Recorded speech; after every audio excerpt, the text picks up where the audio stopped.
Shabbat Shalom early in the morning.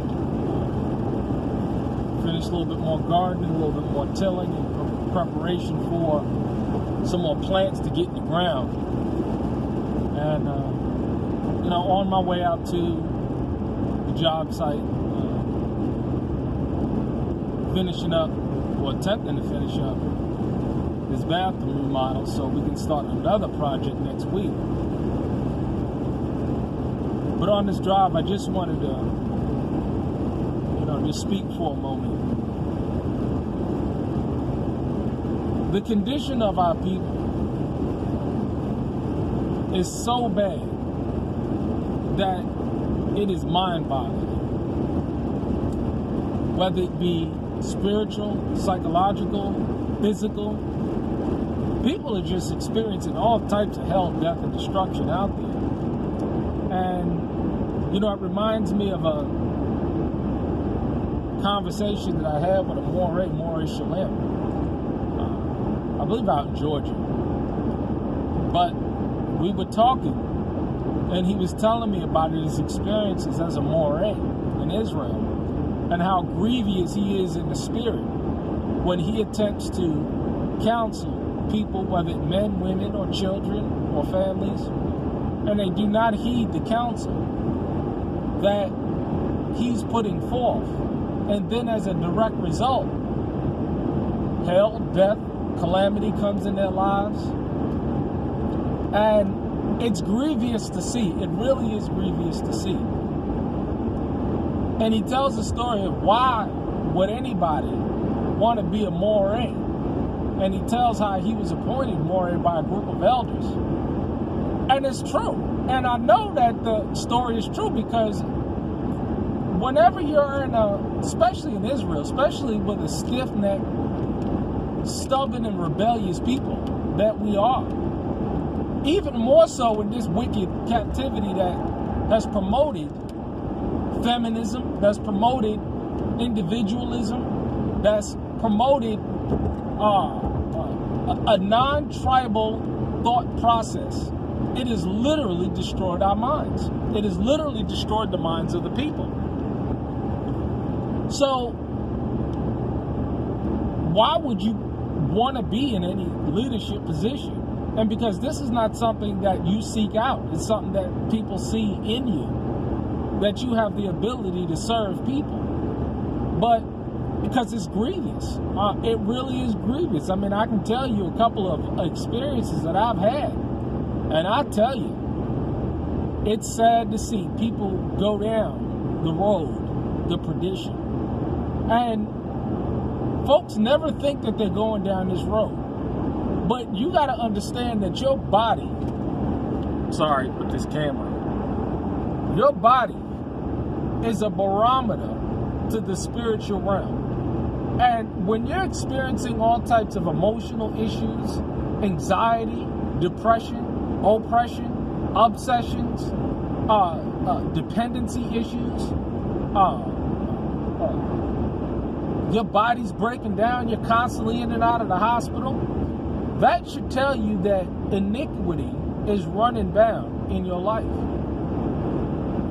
And when you attempt to explain this kind of stuff to people, boy, do they get mad. Boy, do they get mad. And it's sad because you can give somebody clear instructions. You can spend hours on the phone with them, trying to attempt to explain to them their condition, but not only that, but the solution.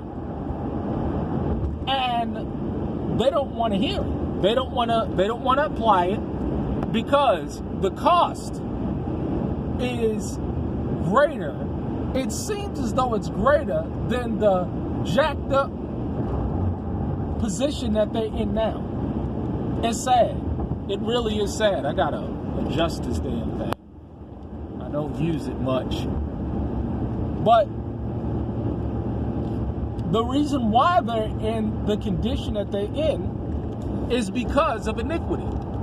It's because they refuse to conform to the ways of Yah. And they have their own way of doing things. and they eat the fruit of their own ways. Yah's program works if you are only willing to follow it. Elders and mores and pastors are not there to oppress you. You're already oppressed. Elders and pastors and mores are not there to cause any type of sicknesses and diseases. You already have them.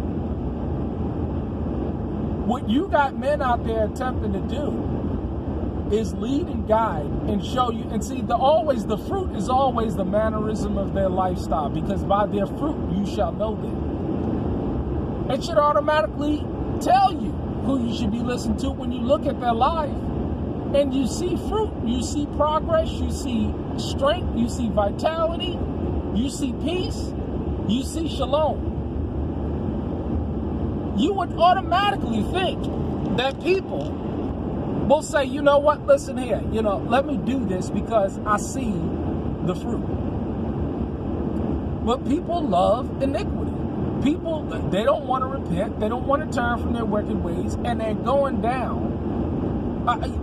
Whether my experiences with brothers, sisters, or children, I'll tell you, man, it is just a bad situation. But people, they don't want to repent. They don't want to turn. They want to have things their own ways. And hey, my thing is, hey, keep what you got. If that's what does it for you, hey, man, fill up your cup. No problem whatsoever.